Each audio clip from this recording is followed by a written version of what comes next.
Hola, buenas noches, bienvenidos, es un gusto, feliz miércoles. Yo soy María Camila Orozco y esto es Zona Franca. Vamos a hablar de geopolítica de dos países claves para las relaciones diplomáticas colombianas que hoy están atravesando duros momentos por cuenta de la elección de su próximo presidente. Por un lado, el hermano vecino del Ecuador está viviendo una situación parecida a la que Colombia padeció en los años 80, el narcotráfico reinando y cobrando vida de uno de los candidatos a la presidencia en ese país. La semana pasada fue asesinado, ustedes ya lo habrán visto, Fernando Villavicencio, uno de los candidatos que lideraba las encuestas. Sin importar ese magnicidio, las elecciones en ese país van a continuar, está continuando la contienda y actualmente su reemplazo, el periodista Cristian Zurita, está haciendo campaña.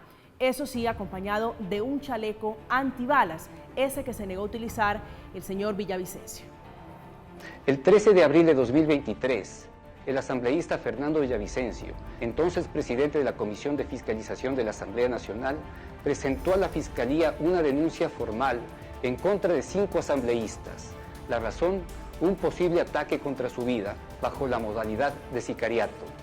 Pero los atentados allí en el Ecuador han sido a candidatos de la derecha, pero también del correísmo. En el caso de Fernando Villavicencio fue asesinado y en el caso de Colombia quedaron muchos a la expectativa por las denuncias que él venía haciendo y averiguando sobre dineros de la mafia vinculadas a campañas en el caso de la política colombiana, también en Ecuador.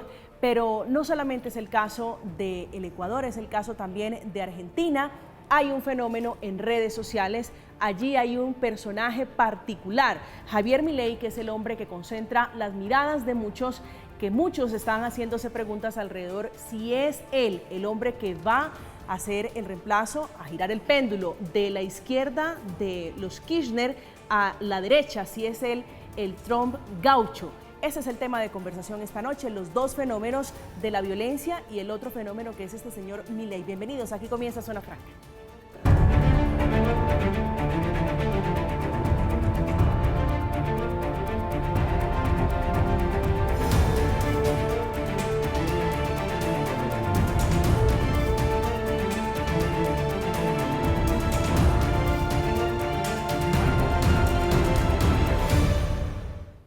Los ejemplos de los vecinos hacen preguntarse hacia dónde va el péndulo. Esta noche hemos invitado a Rodolfo Cagalongo, es docente, investigador en la Universidad Externado de Colombia, analista internacional. Bienvenido, un gusto saludarle. Muchísimas gracias por la invitación. A usted por aceptar este diálogo. David Cancino es analista político, integrante del Partido Liberal, simpatizante de ideas libertarias, justamente que es un tema que nos convoca a propósito de este personaje Milei. David, un gusto saludarlo, buenas noches. Camila, muchas gracias por la invitación, un saludo a los compañeros de mesa. A usted por aceptar esta conversación. Mauricio Jaramillo Jacir es un muy respetado docente, analista internacional, ya lo han visto en esta mesa. Profesor Jaramillo, un gusto saludarlo, buenas noches. Buenas noches, María Camila, gracias por la invitación, saludo a mis colegas. Gracias. ¿Qué sensación le genera el señor Milei, que ha sido todo un fenómeno en el caso colombiano, tal vez un descubrimiento para el caso colombiano, por sus ideas libertarias, un poco radicales? Cuando usted le hablan de Javier Milei, que pareciera un poco lejano para el caso colombiano, ¿qué es lo primero que se le viene a la mente?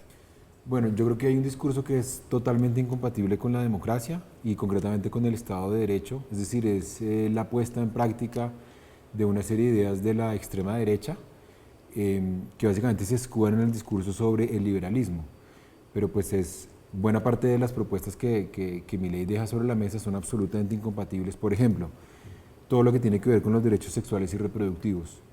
Esta propuesta extravagante de legalizar el tráfico de órganos.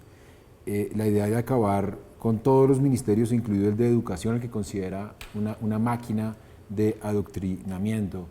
La idea de avanzar en la dolarización de la economía como un salto al vacío, es decir, es desmontar todo lo que ha sido en Argentina el estado de bienestar. Entonces, para mí es un peligro, uno, porque va a afectar garantías. Argentina, para bien o para mal, puede que esté en una crisis profunda, pero es un estado garantista, eso corre el riesgo.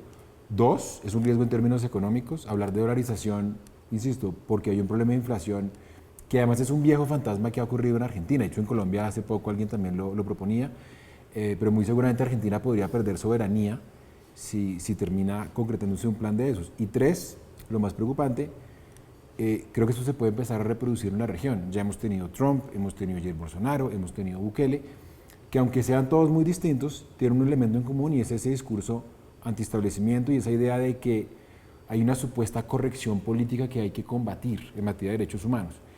Y eso termina por justificar un discurso antiderechos que le hace mucho daño al pluralismo. Ya vamos a hablar, a profundizar a propósito de eso que usted menciona, la réplica, y es si se puede o no replicar ese fenómeno, David, en algunos casos. Pero déjeme repetir la pregunta. ¿Usted qué se imagina cuando le hablan del señor Milei? ¿Usted que se identifica un poco con esas ideas liberales o libertarias, como las quieran identificar? Bueno, yo creo que es una muy buena noticia para Argentina, creo que es una muy buena noticia para América Latina. De ninguna manera creo que el discurso ni las ideas liberales ni libertarias tengan algún tipo de convivencia con la extrema derecha. Creo que la izquierda en el país y los sectores progresistas adolecen de una manía de denominar extrema derecha a todo lo que no se parezca a lo que piensan o a lo que comparten en términos de oferta política. A Javier Milei se le ha denominado ultraliberal, neoliberal, inclusive le han denominado libertario absolutista, que no sabemos ni siquiera eso qué significa, con el ánimo de desprestigiar un poco las ideas y de la oferta que él tiene para su electorado y digamos que el impacto que está teniendo en la región. Yo creo que las ideas que él defiende, que en últimas hay que verlas en términos del contexto. Argentina a principios del siglo XX era una de las economías más grandes e importantes del planeta Tierra. Cuando llega Perón a mediados de los 50, a mediados de la primera mitad del siglo XX, Argentina no ha hecho sino desmejorar en todos sus indicadores sociales, no ha hecho sino desmejorar en la calidad de su moneda, ha cambiado en 5 oportunidades su moneda, tiene una inflación interanual promedio de 105%, es absolutamente una moneda inservible para los argentinos. Y es normal que todos estos gobiernos progresistas, afines en algunos casos con la izquierda, con el progresismo, al no haber respondido a las demandas legítimas pues, del pueblo argentino, pues es natural que llegue un outsider de esta naturaleza, que es muy llamativo y muy bueno en la medida que llega a ofrecer y abrirnos, digamos, a todos los latinoamericanos otro tipo de oferta y de propuesta política, concentrada en el liberalismo, en el que el respeto irrestricto del proyecto de vida de cada una de las personas sea respetado, antes que la supremacía del gobierno, antes que la supremacía del Estado. Y eso incluye necesariamente ampliar esas libertades individuales. Y para la tesis liberal, para la tesis libertaria, sí que hay un costo de oportunidad, sí que riñe la libertad individual en la medida que es restringido por el Estado. Entonces yo creo que en el transcurso de la conversación vamos a hablar un poquito más de las ideas concretas, de lo que significa y cómo se vería, por ejemplo, eso en Colombia. Sí. Pero sin duda para mí es una idea extraordinaria. Vamos a profundizar. Esta era la mirada de dos colombianos que conocen el tema internacional, pero quiero escuchar a Rodolfo, que es un argentino, vive en Colombia, si es acertada, si estamos un poquito alejados de cómo perciben ustedes en Argentina, en su país, a este señor Milei, a este nuevo fenómeno político que para nosotros resultaba un poco desconocido. Mira, la verdad que estoy en una posición bastante compleja, pero te lo voy a resumir en una sola frase. Creo que lo que había comentado nuestro primer colega acá, en parte es lo que se está viviendo en Argentina. O sea, sí se considera a Milei como alguien que pertenece a la derecha extrema, como que viene a cercenar derechos, y como lo que quiere es acabar con la soberanía del Estado que tanto nos costó a los argentinos conseguir. Sin embargo, hay que ser también un poco más objetivo en cuanto al análisis y el discurso que él tiene. Y en este sentido sí comparto con mi segundo colega de que él tiene una posición mucho más liberal y que es real que tiene una posición filosófica liberal que se aleja bastante de lo que nosotros conocemos como la derecha o las extremas derechas, ¿okay? De hecho, uno de los grandes rivales que Milei tiene es Bullrich, que Bullrich sí representa la derecha recalcitrante a partir del partido Juntos por el Cambio, y que yo lo asocio un poco más a lo que sería Trump en los Estados Unidos o a Bolsonaro en Brasil.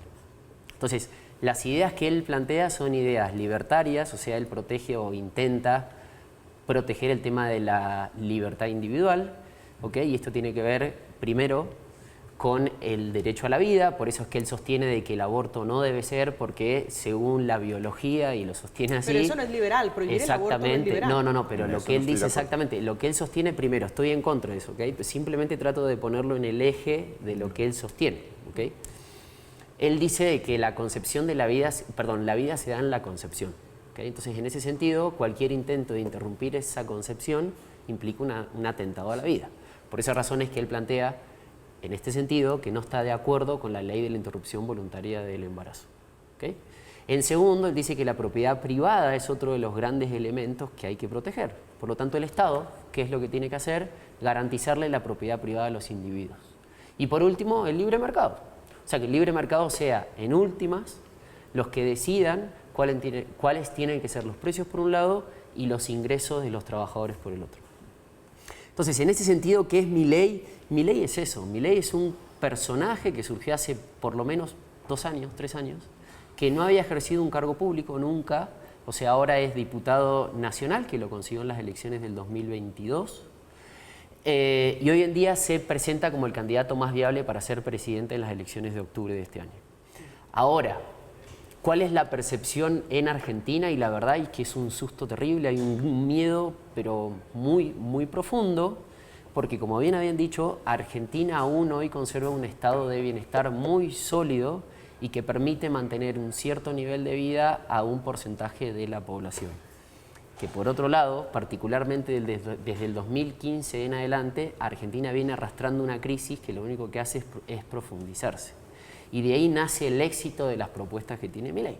Quiero que escuche usted que me dice que es el hombre que dice que va a derrotar al kirchnerismo, lo que decía él hace apenas unos días, hablando justamente de su pretensión, su aspiración, que es ser el próximo presidente de Argentina.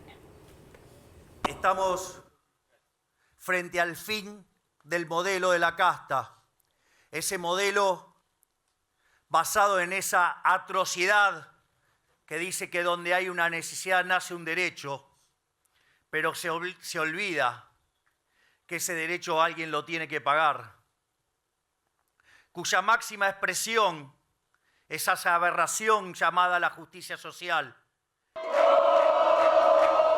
El péndulo, profesor Jaramillo, ¿hacia dónde gira? Este hombre dice, yo soy quien va a acabar o va a ponerle fin a la casta, refiriéndose a la izquierda, al kirchnerismo que lleva años en el poder. Yo no creo que haya péndulo en este momento, creo que péndulo es, si se quiere, una metáfora un poco anacrónica hoy en día. Creo que había péndulo en los 2000. En los 2000 fue muy claro que América Latina giró hacia la izquierda, hacia una izquierda que era progresista, nueva ola, etcétera, con Chávez, con Morales, con Néstor Kirchner, con Evo Morales, y era una izquierda que podía calificarse como pendular porque estaba más o menos unida. Así nació CELAC, así nació UNASUR, así nació el ALBA. Hoy me parece que la política está muy fragmentada. Entonces hemos tenido gobiernos mayoritariamente de derecha, 2015, 2019, pero entre ellos no había grandes niveles de cohesión. Duque, Macri, Pedro Pablo Kuczynski, había asomos, pero no había un bloque, y lo mismo está pasando hoy en día.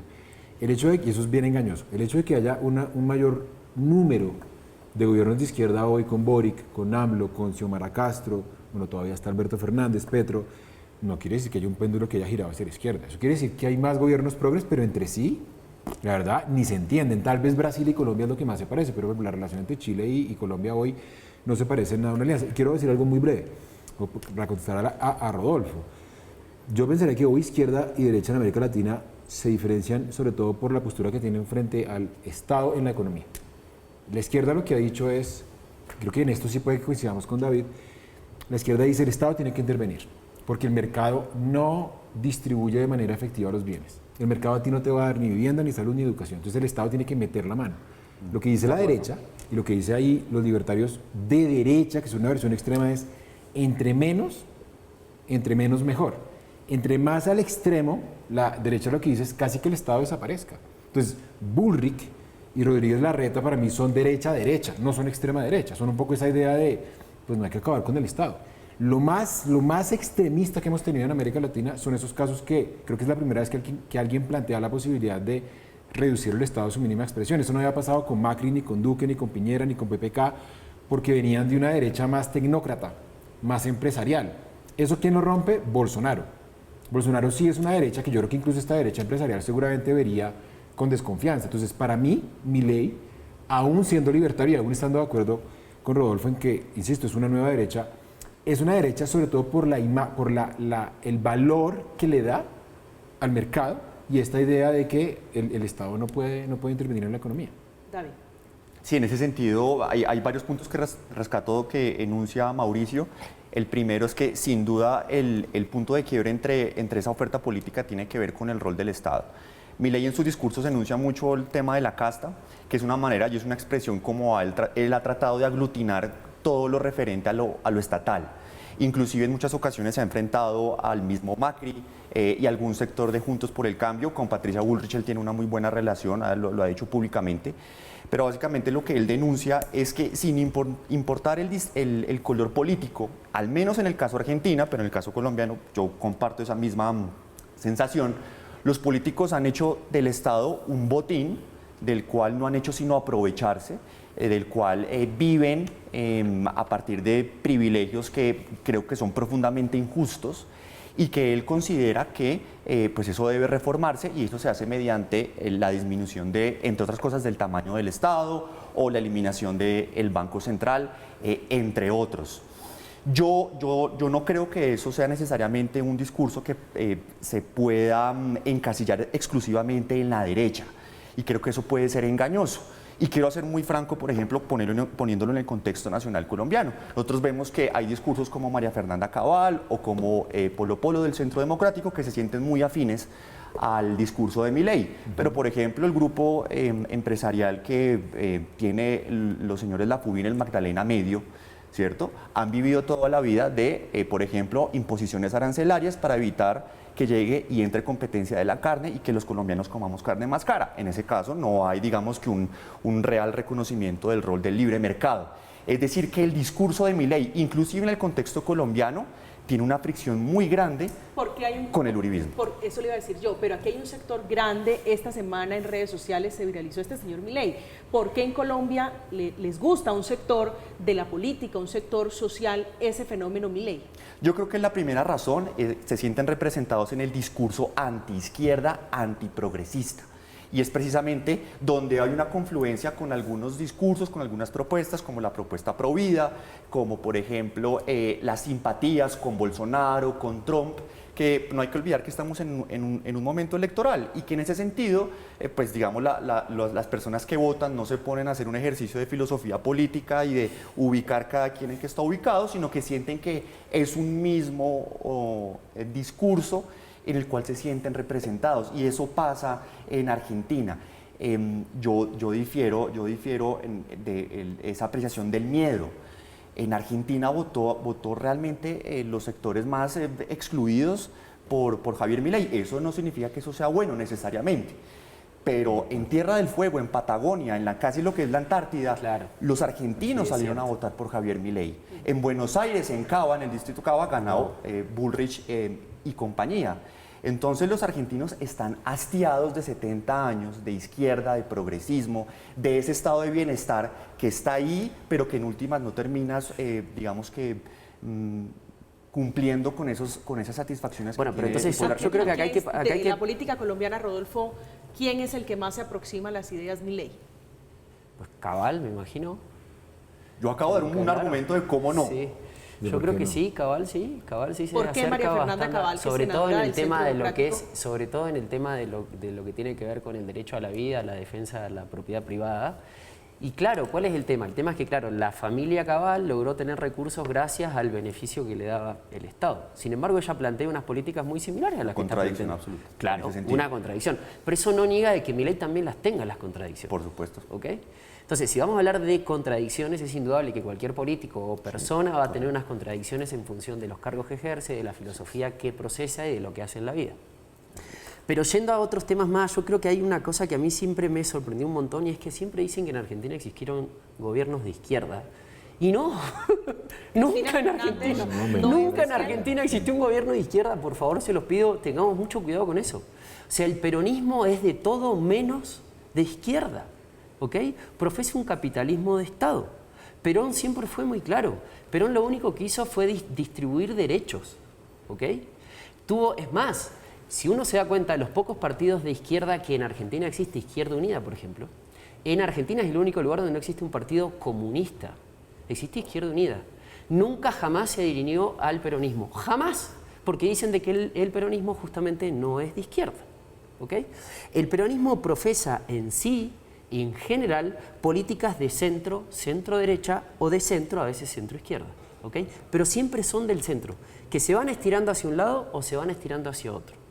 Si me preguntan a mí lo que fue el kirchnerismo pasó de un centro-izquierda a un centro-derecha, pero nunca fue izquierda, jamás. Siempre fue una presencia fundamental del Estado guiando el rol de la economía. Pero, por ejemplo, los empresarios nunca ganaron más dinero cuando que estuvieron con Cristina Fernández de Kirchner. Y lo decían públicamente. ¿Por qué? Por la protección que les daba el Estado, por los subsidios que le daba el Estado a la producción. ¿Ok? Usted tiene la misma tesis de David que aquí en Colombia. El personaje Milei, ese fenómeno Milei, ¿les gusta a algún sector porque están hastiados de la izquierda? Sí, ¿Por qué yo cree creo que que les sí. gusta el Yo no sé si personaje están hastiados de la izquierda. Yo en este fondo creo que también hay un error un poco raro, y es que todo lo malo que sucede en el mundo se considera que es hacia la izquierda. Entonces pasa bastante con los populistas, que pasa igual. Entonces, si es un populista que tiene conexión con la gente, que tiene personalidad, es un populista. Y no necesariamente, ¿ok? Y con la izquierda pasa lo mismo. ¿Okay? No necesariamente todos aquellos que hicieron un mal gobierno, que hicieron una mala gestión, son de izquierda. ¿Okay? Entonces hay que diferenciar el malestar que existe en la gente, que para mí está más asociado a una administración pública, que en algunos casos se presenta con servicios deficientes, al tema de la corrupción, que en Colombia es un tema muy grave, ¿okay? Y a un aparato estatal que lo que busca es garantizarte derechos que en el fondo las personas dicen, la verdad que yo no veo que me garanticen ningún derecho. Estos tres elementos se conjugan para decir, bueno, mira, yo más Estado no quiero. Entonces viene un personaje como Milei y te dice, bueno, mira, lo que yo te voy a proponer es menos Estado, es menos impuesto y que vos puedas vivir mucho mejor sin necesidad de tener un Estado. ¿Eso es posible? Para mí es imposible. Sinceramente lo digo, para mí eso es una locura. Pero esa es la propuesta que trae Milei. ¿Ok? Sí, bueno, yo no sé muy bien ahí cómo interpretarlo del kirchnerismo, porque digamos, y te voy a explicar por qué yo sí creo que es de izquierda. Yo creo que también la vocación en materia de lo que pasa en América Latina hace que haya como una asociación entre izquierda y kirchnerismo. ¿Sí? La postura que se asume, por ejemplo, frente a Venezuela, la postura que se asume frente a Estados Unidos. Entonces ahí es muy difícil entrar en ese matiz de política interna y de la relación de, por ejemplo, Cristina con los empresarios para decir que no, pues que es de centro derecha. Digamos, me costaría mucho pensar que el kirchnerismo, para bien o para mal, sea de derecha o de centro derecha. Creo que es de izquierda por la vocación, por el discurso, por las reivindicaciones de clase, no solamente en Argentina, sino en el resto de América Latina. Y también para ayudar a complementar la pregunta que hace María Camila, yo creo que es difícil de comparar con Colombia. ¿Por qué? Porque en Colombia no hay estado de bienestar. Y un poco, y ahí sí más o menos podríamos llegar a coincidir con David, el fenómeno Milei es, y pasa esto también en Europa, hay un hastío o hay una crítica constante frente al estado de bienestar. Y creo que eso es lo que hace hoy vivir a la extrema derecha en estas democracias desarrolladas. Esta idea de que hay gente perezosa que vive de los subsidios, hay gente perezosa a la que le pagan por no trabajar. Entonces, ¿qué es lo que dice la extrema derecha? Si usted a la gente le empieza a dar un subsidio al desempleo, lo cual para mi juicio es absurdo, pero lo dicen, pues la gente va a dejar de trabajar porque papá Estado le va a dar todo. En Colombia no tenemos ni idea de qué es eso, porque en Colombia el Estado no te va a dar la educación, el Estado no te da la salud, el Estado no te da la vivienda. Entonces, el fenómeno Milei no lo puedes trasladar. Obviamente, yo coincido con Rodolfo, no podría pensar que lo que más se parece es María Fernanda Cabal, pero yo creo que hay una comparación muy burda porque se parecen en lo excéntricos, se parecen en la crítica a la corrección política, en el discurso antiderechos. Pero en términos generales, si uno mira un poco disruptivo. ¿a qué se opone en Colombia la gran matriz que rompe la historia de los partidos? Es el conflicto. Eso ustedes no lo tienen. Entonces nosotros no tenemos estado de bienestar. Sí, pero digamos, no tienen una violencia política que haya marcado la ideología de los partidos. Esos partidos, hoy la derecha se define en buena medida, porque considera que los procesos de paz frente a las guerrillas son concesiones innecesarias. La izquierda dice, no, aquí hay causas objetivas. Entonces yo creo que en Argentina un poco el gran elemento alrededor se está hoy discutiendo es si ese estado de bienestar es una máquina burocrática que no vale la pena seguir mandándole plata porque no funciona, como dice David, o si efectivamente está en riesgo que la gente pueda tener acceso a la salud, que es lo que yo creo, y yo por eso creo que hay miedo, y entiendo, el voto yo creo que no es a favor de Milei, David. Yo creo que el voto es en contra de ese castigo. Tienen razón, están castigando a Alberto Fernández. Evidentemente, además Alberto Fernández llegó con unas propuestas que no llevó a la práctica, puso de ministro de Economía. Por eso me da risa cuando dicen, es que Alberto Fernández es un radical.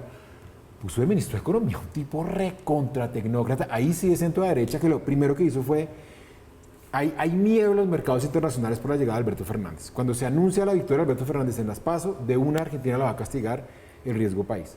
Entonces lo que hace Alberto Fernández es coger a un ministro, como le pasó a Pedro también con Ocampo, que calme a sus mercados, en el caso de Guzmán mucho más a la derecha, y lo primero que hace Guzmán es buscar desesperadamente un acuerdo con el Fondo Monetario Internacional. Además de un crédito el más alto en la historia del FMI y el entregado en tiempo récord. Entonces, lo primero que él dice es, para pagarle al fondo, ¿qué tengo que hacer? Sacrificar toda la política social. Y obviamente toda la base kirchnerista, por eso yo pensaría que el kirchnerismo sí es de izquierda, que votó por Alberto Fernández pensando que iba a recuperar esa vocación social, dice, María Camila, a nosotros nos traicionaron. David. yo creo que en últimas, lo que está en discusión y el valor que tiene Javier Milei en Argentina y en América Latina es que logró llevar este tema en términos de filosofía política, que es el liberalismo genuinamente. Yo creo que sigue siendo errado catalogarlo como un discurso de extrema derecha. Me parece que eso encasilla de manera muy negativa a aquellos que se sientan simpatizantes de ese tipo de ideas. Y en el caso argentino, pues yo creo que ahí están los datos. Yo no puedo estar de acuerdo con esa postura de que en Argentina no hubo gobiernos de izquierda, y creo que tiene que ver, o es más productivo, mejor, hablar de las ideas con las cuales gobernaron en los últimos 70 años en Argentina. Y todas son afines al control precisamente del Estado, a la gestión y al dirigismo del Estado en la economía. Y lo que Milei viene a romper, o lo que propone al menos, es decir, basta más de Estado, basta más de políticos enriqueciéndose, basta más de ese nivel de privilegios que tienen los políticos. En Argentina, que eso afortunadamente no pasa en Colombia, inclusive algunos funcionarios públicos tienen la oportunidad de cambiar el dólar a una tasa preferente, ¿cierto? Acá en Colombia, pues la vieja discusión de los congresistas con sus altísimos salarios, camionetas. Esas ideas libertarias de vamos a quitarle el poder a los de siempre, ¿qué tanto pegarían aquí en Colombia? Yo creo que están ahí listas para empezar a germinar. Y yo creo que los liberales tenemos un objetivo en ese sentido de poder llevarlos de una manera que sean adecuadas para el contexto colombiano. Nosotros hoy tenemos, por ejemplo, la tercera inflación. Lo que pasa es que nos supera solamente el caso extraordinario de Argentina y de Venezuela. Eso viene siendo un poquito de libertismo, de libertario o populismo, o cómo lo puede uno pintar. Yo creo que las ideas en últimas pueden ser llevadas a la gente a través de un vehículo populista o demagogo, como puede ser el caso de Argentina, como puede ser el caso de cualquier democracia. Pero las ideas como tal no tienen que tener ningún tipo, digamos que, de mimetizaje en términos electorales para poder compartirlos. Pero si nosotros salimos y decimos que en Argentina hay 39.2, casi 40 millones de pobres, y decimos que el estado de bienestar no funciona, porque el Estado no está proveyendo lo que tiene que proveer y el mercado puede ahí aportar, pues eso no puede ser una idea maravillosa, ¿cierto? Sí, bueno, pero el tema también es que hay que ver A ver, es indudable. Entonces vamos para atrás, porque la verdad que a veces, insisto, no existieron gobiernos de izquierda en Argentina. No, absolutamente no. El peronismo no es de izquierda. ¿Okay? El peronismo es progresista en su ala, progresista o menos progresista en su ala, que es un poco más liberal. Lo que hizo Néstor Kirchner y Cristina fue establecer políticas progresistas apuntadas a la soberanía. Se juntaron y coincidieron con gobiernos regionales que tenían ideas similares. Se sumaron, de la misma manera que Estados Unidos se suma con un montón de otros gobiernos que son dictaduras o son gobiernos de izquierda, y Estados Unidos no significa que sea ni dictadura ni gobiernos de izquierda. ¿Ok? De acuerdo. Entonces, eso permitió que Argentina continuara con lo que inició Perón, que fue restablecer el Estado de Derecho. Por un lado, y por otro lado, un estado de bienestar y de redistribución de los ingresos. Por eso es que hoy Argentina, junto con Brasil, son los dos estados más grandes en el sentido de benefactores y que intervienen en la economía en diversos aspectos. ¿Okay? Segundo, la pobreza en Argentina es clarísimo, existe. Y es una pobreza que viene creciendo últimamente cada vez más. Pero se sostienen esos niveles porque existe un Estado que está detrás, que subvenciona, ¿okay? Que les da ingresos. Entonces, el ingreso por hijo, el ingreso por familia, el ingreso por desempleo, ¿okay? Que les permite tener salud, educación y seguridad gratis. Esto es, en realidad, subvencionado de manera indirecta el Estado. El transporte en Argentina está subvencionado. Y el transporte primariamente es utilizado por la clase media, ¿okay? No por las clases que menos tienen. ¿Okay? ¿Por qué razón? Porque las clases medias son las que se benefician del gran transporte que existe en la ciudad de Buenos Aires. Por lo tanto, en este sentido creo que tenemos que tener cuidado con eso. Porque hay elementos claves que si asume Milei se van a caer. Y si esos elementos se caen, digamos, si Milei comienza a instaurar esas políticas poco a poco, lo que vamos a ver es un deterioro inmediato de la situación económica, social y política del país. Porque no va a haber Estado que lo pueda contener. No, ¿okay? No puedo estar de acuerdo. 40% de pobres tiene Argentina hoy por hoy, con el sistema de bienestar que enunciamos acá en esta mesa. Es un sistema político en el que esos empresarios que benefició Kirchner viven precisamente de aranceles, de restricciones al comercio, que los mantienen con unas rentas, que los mantienen con unos niveles de ingresos que si compitieran en el mercado no estarían ahí. Y yo creo que en ese sentido es bueno escuchar a lo que las mismas personas han, digamos, vivido en Argentina y de lo cuales ya están cansados. Yo creo que por esa razón Milei de hecho va a ganar muy probablemente en octubre y en noviembre. Y es que no han hecho ese ejercicio interno de revisión de sus propias políticas y de si funcionan o de no funcionan. Una economía con 105% de inflación, el que uno va a comprar hoy una leche, a los 2-3 días ya le ha cambiado absolutamente el precio, es absolutamente invivible. Y esa moneda que es del Estado, que es la moneda del político, como lo dice Milei, pues es una clara muestra de cómo la gente no está mejorando sus condiciones. El ejemplo es muy claro, estamos hablando, María Camila y estimados televidentes, de Argentina como una economía que era la tercera más grande de América Latina y del mundo a principios del siglo XX. Y hoy en que está en 40 millones, en 40% sí, bueno, pero, de pobres. Eso es otro no dato. hay ningún indicador social en Argentina que en los últimos 70 años se haya visto tan perjudicado o se haya deteriorado tanto como está hoy. Entonces, ante esos datos, el Estado no tiene nada que decir. El Estado ha demostrado en Argentina que es un caso fallido. Sí, pero David, estás haciendo una asociación que yo creo que no tienes cómo sustentar. Estás diciendo básicamente que la pobreza que tiene hoy Argentina es indilgable al estado de bienestar y eso, básicamente, eso no está comprobado. Ahí hay, por lo menos explica a la gente que hay una discusión y que hay gente que cree, yo no sé quién tenga la razón, pero por lo menos digamos que hay dos posturas y hay gente que cree que esa precarización tiene que ver con el neoliberalismo y con concesiones que se hicieron frente al Fondo Monetario Internacional por una decisión del gobierno anterior de Mauricio Macri, que fue la que, como yo acabo de explicar, cercenó toda la capacidad de política social. Luego, David dice una cosa que tampoco es comprobable, que los argentinos quieren, que los argentinos tienen, no lo sabemos. La psicología del voto es imposible de rastrear. Entonces yo creo que la gente votó en contra de, más no a favor de, tú crees, pero no puedes decir aquí que está comprobado que los argentinos tienen miedo.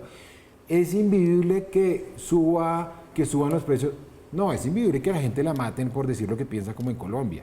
O sea, también hay que decir eso, que en Argentina hay universalidad en el servicio de la educación, que eso muchas veces en Colombia, los que hemos tenido el privilegio lo miramos con desprecio. Bueno, pero ¿qué es que nos den educación al lado del infierno que viven los argentinos? Cuando la gente no la ha tenido, que es el caso de la mayoría de los colombianos, creo que esa gente sí sabe que le están hablando cuando jamás ha habido un estado de bienestar. Y cierro diciendo lo siguiente, David dice, va a ganar, yo creo que va a ganar Milei, a mí, ¿sabes a qué se me parece esta coyuntura? No sé si estén de acuerdo o no. Francia 2002, la segunda vuelta, nadie esperaba la llegada, ahí sí, de la extrema derecha de Jean-Marie Le Pen, y de un momento a otro, vence a Lionel Jospin del Partido Socialista, que era lo lógico. Aquí todo el mundo pensaba en una segunda vuelta, Massa, Bullrich, Massa, Rodríguez Larreta. Hoy todo el mundo hace los cálculos de Milei contra, y lo que creo es que a lo larga, buena parte de los argentinos que empiezan a darse cuenta de quién es Milei, que no es esta versión que nos está pintando David, es una versión que va a acabar con el Estado de Derecho, va a acabar con la democracia, va a acabar con los derechos humanos.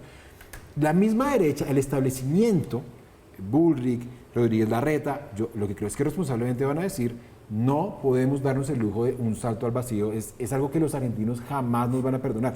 Una cosa es apoyar a Milei cuando era un tipo que no se sabía muy bien a dónde iba a llegar, pero ya teniendo, y yo la verdad no creo que la derecha argentina sea tan irresponsable como la derecha colombiana, que apoyó por ejemplo a un tipo que decía que se limpiaba lo que sabemos con la ley. Yo la verdad creo que la derecha argentina es un poco más consciente que nuestra derecha, que además por la guerra, es que la colombiana, por culpa de la guerra, desafortunadamente es clasista, los niveles de racismo que hemos visto ahora, no te imaginas los niveles de racismo que hemos visto con la vicepresidenta. Yo me imagino que en Argentina va a haber una derecha, o por lo menos espero, empresarial, la cercana a Macri, que no va a caer en el juego de no le vamos a dar el gusto a Massa o no le vamos a dar el gusto a no sé Son las quién. comparaciones inevitables a propósito de elecciones, no a presidencia en el caso colombiano, pero sí de la política. Estamos hablando de Javier Milei, que es el fenómeno en redes sociales, el que muchos llaman el nuevo Trump argentino. Esta es una de las imágenes de él quitando a diestra y siniestra ministerios en ese país. Hacemos una pausa, estamos en Zona Franca, ya volvemos. Ministerio de Turismo y Deporte, afuera. Ministerio de Cultura, afuera. Ministerio de Ambiente y Desarrollo Sostenible, afuera. Ministerio de las Mujeres y Género y Diversidad, afuera. Ministerio de Obras Públicas, afuera. Aunque te resistas.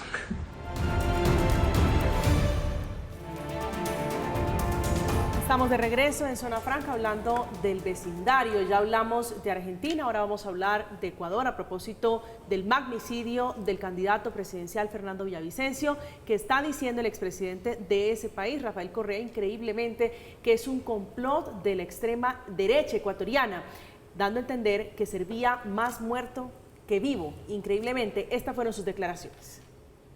Un complot político, nosotros íbamos a ganar una sola vuelta, solo una hecatombe política podía impedir nuestro triunfo de una sola vuelta, y ese hecatombe fue el asesinato brutal de un adversario acérrimo nuestro, Fernando Villavicencio, que estaba en cuarto o quinto lugar.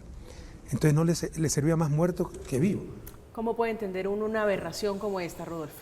No, es increíble, la verdad que me resulta bastante paradójico eso que está diciendo Correa. Yo no sé si es una... Yo sí creo que hay una participación del establecimiento político en la muerte de Villavicencio. Me parece que, digamos, antes, durante y después se nota. Entonces, tenía 97% de probabilidad de que lo asesinen y fue a un mitin político, salió y la seguridad que él tenía era nula, inexistente. Primero, una cosa impresionante. Segunda, fue un grupo, no fue una sola persona, o sea, hubo más de 30, 40 disparos. ¿Okay? Y tercero, después, los candidatos. Se armó el debate presidencial, obviamente sin el candidato que lo habían asesinado, y ninguno mencionó el tema de la muerte, ninguno dijo, señores, en estas condiciones nosotros no podemos hacer ningún tema, digamos, ningún debate. Incluso uno portó la cinta negra diciendo que estaba en solidaridad con uno de los creyentes. Y además, como si esto fuera poco, 2 de los candidatos se quedaron con varias de las propuestas que Villavicencio tenía. Entonces, para mí creo que estos realmente hay una participación, sí o sí, del establecimiento político. Ahora, el tema es quién es. Esa es la otra. Yo no sé si es la extrema derecha, pero sí creo que hay toda una parte que Villavicencio denunciaba una convivencia directa entre el narcotráfico, que ya tenía el Poder Judicial, que tenía parte de la Asamblea, que participó necesariamente del asesinato de Villavicencio. El tema es ver qué se puede hacer ahora. Y perdón, cerramos con esto, cuando el candidato, el nuevo candidato, se quiere presentar como candidato, ¿qué le dicen? Que tienen que esperar que la Comisión Nacional Electoral de Ecuador le dé el beneplácito. Y oh casualidad, el partido de Correa, es que esto realmente es grave, porque realmente Correa, el partido de Correa le presenta una moción y le dicen, no señores, él no puede ser candidato porque estaba afiliado a otro partido, cosa que era mentira. Entonces, siguen habiendo intríngulis políticos en una situación gravísima, que es el asesinato de un candidato. Una situación muy compleja, David. Yo creo que esta relación de grupos criminales y de rentas ilegales con el poder político, eso es un tema de vieja data. El caso, digamos, más cercano que tenemos es, por supuesto, el que tenemos en Colombia, pero eso también pasó, por ejemplo, en Estados Unidos con la restricción del alcohol y la familia Kennedy, cómo hay toda una historia detrás. Las rentas ilegales en cualquier democracia siempre buscan en algún momento adherirse o unirse al poder político en términos de mejorar, digamos, que su posición estratégica cuando se ven de alguna manera debilitados o amenazados. Yo creo que lo que dice Rafael Correa es una aventura pues electorera, que lo que busca es, yo creo, que apelar a su base electoral y no más. Y debo ser franco y sincero, me parece que del otro lado el complot necesariamente de que tiene que ser la izquierda la que hace este ataque pues también es muy aventurado, ¿cierto? Yo creo que en últimas el candidato Villavicencio siempre hizo denuncia explícita a 2, 3 mafias que operan en el Ecuador, que están muy bien conectadas en Colombia y en México, por supuesto, y yo creo que tiene que ver, al menos inicialmente, con esa, digamos, esa búsqueda de los carteles, de empezar a generar miedo en todo el sector político que se atreva siquiera a denunciarlos, que esa es la típica lección, digamos, que dejan las mafias de los 80s. Me llama la atención cómo en los audios, cómo en las amenazas utilizan unas jergas y unas expresiones que son muy típicas y propias de lo que vemos acá en la mafia local, lo cual implica necesariamente que estamos hablando de un problema ya, digamos, que extranacional para los ecuatorianos. Sí, para nosotros esto no es nuevo, ya transitamos por allí, asesinatos, Mauricio, de candidatos presidenciales. Su lectura de lo que ocurrió en Ecuador. Estoy de acuerdo, lo que dice Correa es absolutamente irresponsable, así como también lo que dice, creo yo, la derecha, sobre todo en Colombia, que ya están culpando también al correísmo. Sí, es que están hilando delgado por un video donde el expresidente Correa dice que va a haber venganza personal. La portada de semana es una absoluta irresponsabilidad porque están culpando indirectamente a Piedad Córdoba incluso. Luego yo lo que creo es que obviamente el correísmo es el principal afectado con la muerte de Villavicencio. Eso me parece que es innegable porque la propuesta de Luisa González era volver a la nostalgia de los años de oro de Correa y ahora el tema que está sobre la mesa es el de la seguridad. Mira, yo creo que con respecto al asesinato de Villavicencio, ahí estoy totalmente de acuerdo con David, es muy difícil saber. Quien lo hizo es alguien muy poderoso, que tiene además recursos para untarle la mano, como decimos en Colombia, a mucha gente.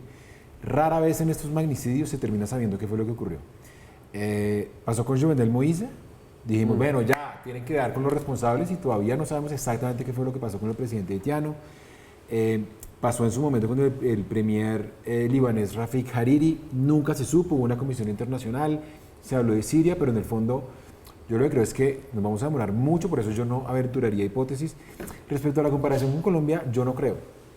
En Colombia había una sistematicidad que yo creo que no hay en ninguna parte de América Latina. No digo el efecto de asesinar el narcotráfico, asesinar. En eso estamos de acuerdo. Lo que digo es que si tú miras las cifras, Colombia llegó a tener creo que 90, 91 tasa de homicidios por 100.000 habitantes, 70, 80, Ecuador está en 27. Igual es escandaloso para Ecuador, porque en 2017 era de 5 por 100.000, hoy es de 20, es decir, es un crecimiento exponencial que da mucho miedo, pero la Colombia de los 80, yo creo que era una Colombia inviable. Correa también dijo una cosa absolutamente irresponsable, apenas mataron a Villavicencio, dijo, Ecuador se convirtió en un estado fallido. Eso es también una irresponsabilidad que puede tener efectos además en la inversión extranjera. Entonces yo también creo que hay que ser muy cautos. Y cierro diciendo, yo no sé si contribuya en algo, hubiese contribuido a aplazar las elecciones, porque veo mucha gente diciendo, ¿cómo no las van a aplazar? Para mí aplazarlas hubiese ahondado el vacío de poder. De todas maneras, Ecuador está en este momento en un estado de emergencia. Aplazarlas 6, 7, creo que lo que hace es ahondar la crisis de legitimidad de Lazo. Lazo tiene una responsabilidad en la crisis, porque respondió militarizando, respondió legalizando, por ejemplo, el porte de armas. Lo que ha hecho Lazo básicamente es agravar el problema. La situación. Y pues lo que creo es que el narcotráfico es un tema que se nos salió de las manos. David, estoy totalmente de acuerdo con lo que dice David. Es México, es Guatemala, es Honduras, es Perú, es Colombia, es Brasil. Las ciudades más inseguras del mundo son las latinoamericanas y no es anodino. Entonces yo creo que esto es un fenómeno que sobrepasó a Ecuador y del que muy seguramente no vamos a saber bien cómo es el rompecabezas en el corto Perdóname, plazo. yo en el fondo sí creo, y lo digo porque sostengo que para mí hay una convivencia política. Yo tampoco sé exactamente quiénes fueron, ¿ok? Pero sí hay una convivencia política en algo que vos marcabas recién, es el hecho de saber de que uno va a decir, no sabemos quién fue y tampoco sabemos si lo van a descubrir o no. Eso significa que hay todo un aparato detrás. De acuerdo. No es solo crimen organizado. Cuando Pablo Escobar asesinaba, todo el mundo sabía que fue Pablo Escobar el que asesinó, ¿ok? Y podía asesinar a quien quisiera, podía poner una bomba en un avión, no pasaba nada. Tenía la capacidad para hacerlo. Pero todo el mundo sabía que era él, de dónde venía y quién dio la orden. El tema es que cuando hay una convivencia política es cuando se empiezan a tapar esos elementos y vos sabés que hay una víctima, hay un asesinato, hay personas involucradas, pero en el fondo no sabés quién dio la orden, cómo fue, de dónde vino, ¿ok? Y eso implica, desde mi punto de vista, una convivencia política. En este sentido lo digo. Tampoco sé desde qué niveles, ¿ok? No sé si fue desde el más alto nivel, desde el Poder Judicial, de las asambleas, de los nexos, no sabemos, pero indefectiblemente hay ahí una convivencia política. La conexión con Colombia no es solamente por las revelaciones, las denuncias que estaba haciendo el candidato Villavicencio, muy vinculado, estudió comunicación social y periodismo aquí en Bogotá. Estaba haciendo denuncias, revelaciones que tenían que ver con el presunto ingreso de dineros del narcotráfico a la campaña del presidente Gustavo Petro. Decía él que Raiza Bulgarín era la mujer a la que hacían referencia como una de las que transportaba dinero en efectivo para hacerle favores a Nicolás Petro y su esposa Dey Vázquez. Pero no solamente esa referencia, no solamente esa conexión, tristemente para la imagen de Colombia, a pesar de que allí en el Ecuador hablan de los choneros, hay unos detenidos que dicen son colombianos. Hacemos una pausa con esta, que es la declaración de otro de los candidatos presidenciales en Ecuador, expresando su preocupación por lo que vive ese país. Primero, rechazar que existan candidatos que estén impugnando la inscripción del reemplazo del señor Villavicencio. Eso no tiene presentación. El señor Villavicencio merece tener su representación en la papeleta y es su partido y sus coidearios los que tienen que decidir quién es. Estamos de regreso esta noche de miércoles en Zona Franca. Su reflexión final, Mauricio, sobre la discusión de hoy sobre nuestros vecinos. Bueno, básicamente en el caso de Argentina tener mucho cuidado, la democracia no se puede concebir como un activo irreversible, todos los días está en juego, y en el caso del Ecuador creo que es una elección que no se desarrolla en las mejores condiciones, pero ojalá Ecuador encuentre su estabilidad. David. Bueno, darle la bienvenida a este tipo de discusiones, me alegra mucho que temas como el liberalismo se empiecen a hablar en Colombia, que desafortunadamente hasta la fecha es la primera vez que lo empezamos a ver, y con un tema consustancial que tiene que ver con Ecuador y con el asesinato de Villavicencio, que tiene que ver con las rentas ilegales y cómo el Estado es bastante ineficiente cuando trata de regular y de prohibir estos mercados ilegales y que provocan violencia como en el vecino país. Rodolfo. Bueno, en relación con Argentina, que las cosas se desarrollen lo mejor posible, que ojalá que Milei no logre los votos necesarios para ser presidente. Y por otro lado, con lo que es Ecuador, creo que la situación en Ecuador, desde mi punto de vista, tiene que hacer un replanteo en especial con las elecciones que se vienen ahora. Yo creo que es un momento para reflexionar internamente a nivel de los candidatos políticos y que de esta manera decidan si van a llevar a cabo las elecciones ahora del 20, creo que son de este mes, o si lo van a postergar para más adelante, porque me parece que estas condiciones ameritan un análisis un poco más profundo. Gracias, Rodolfo, por acompañarnos esta noche. De nada. Mauricio, un gusto siempre tenerlo aquí. Gracias a ti. Gracias, David, por aceptar la invitación. Muchas gracias. Llegamos al final de Zona Franca, esta noche hablando de nuestros vecinos, de geopolítica, hablando de Argentina, hablando de lo que ocurrió en el Ecuador. Llegamos al final esta noche de Zona Franca, una invitación para que queden con la programación habitual. A continuación, Impacto Económico. Esta noche, precisamente, a continuación, el análisis del fenómeno electoral de Javier Milei, con la votación para las presidenciales en Argentina y un análisis del frenazo de la economía en Colombia en este segundo trimestre. Que tengan una feliz noche, que descansen.